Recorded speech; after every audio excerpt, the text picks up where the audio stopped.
Hi, welcome to the latest episode of the High Five Nonprofit Marketing Ideas. I'm Julie McDowell, marketing strategist for 5 Ones. The High Five is my video series where I break down complex nonprofit and association marketing topics into just 5 things you need to know, all in 5-ish minutes. Today, I'm discussing rules, and these ones make more sense than you have to eat your vegetables before you can leave the table. These rules are designed to help you build a brand that lasts, a brand that resonates with people and amplifies your message. And even if you have an established brand, you can still evaluate if you are following the rules and adjust your style or brand guidelines. Okay, let's get into the 5 things your brand must follow. Number 1, it must be ownable. The first thing you have to make sure of when building any brand is that you can have 100% ownership of it. Do research on the name you want to use, tagline, and any abbreviations or acronyms before you commit to it so you can see what or who else might be using something similar. For example, if your name is able to easily be made into the acronym of your biggest competitor, you might want to reconsider to cut down on any potential confusion. You want people to see your brand and know it is yours. Also, make sure you own your why and can translate that to a brand promise no one else can claim. Remember this, a lot of people try to imitate Apple, but it owns its unique user experience that permeates through to its products. Number 2, it must be extendable. And in that same vein, you want a brand that is extendable to any sub-brands you launch. While you may think, whoa, I am not there yet, it's worth it to go through the exercise when you are creating your main brand. Sit down and think through, even broadly, what other branches you might create on your brand tree. For example, you might want to create a sister foundation down the line that has more of a niche focus.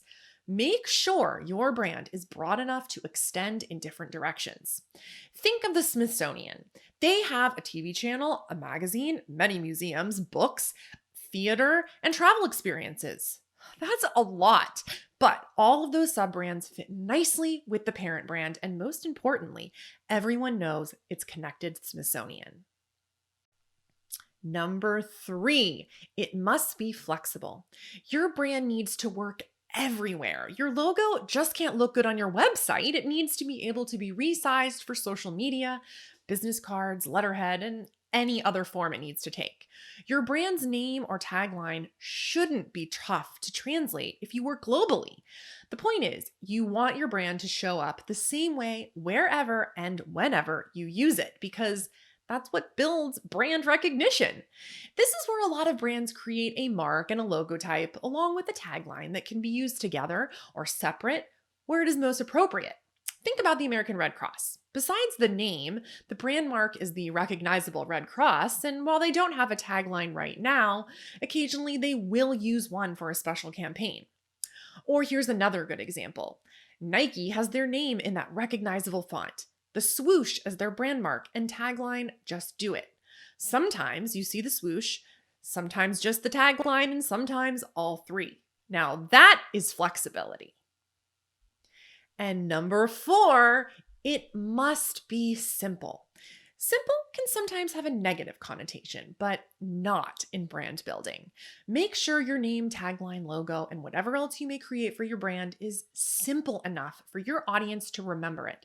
So if your name is 6 words, it may be time to re-brainstorm. If your tagline is a sentence, go back to the drawing board. If you're using a play on words, test it and see how long it takes for people to get it.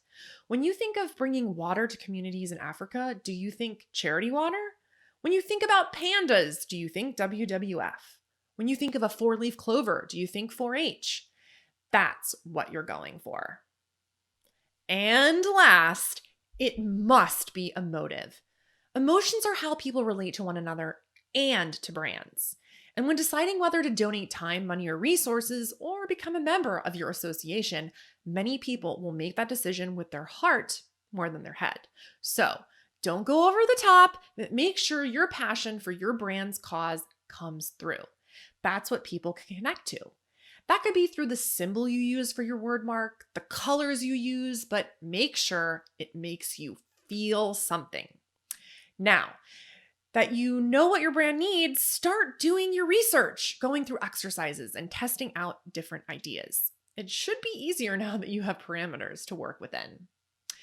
Thanks for joining me for today's High 5 Nonprofit Marketing Ideas.